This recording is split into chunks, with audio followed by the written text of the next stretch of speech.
Traktor T16M. See on ise pandud uued tuled. Siit reguleeritakse gaasi.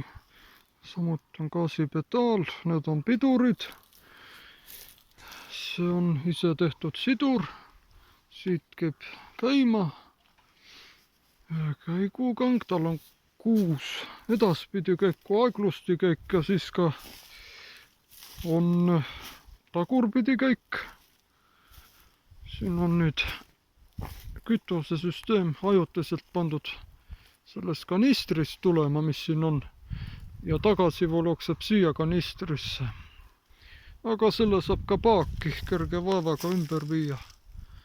See on 25 hobujõuline mootor, diisel. Traktor ise on küllaltki väike võrreldes nende suuremate poistega. Kast mahutab päris palju asju.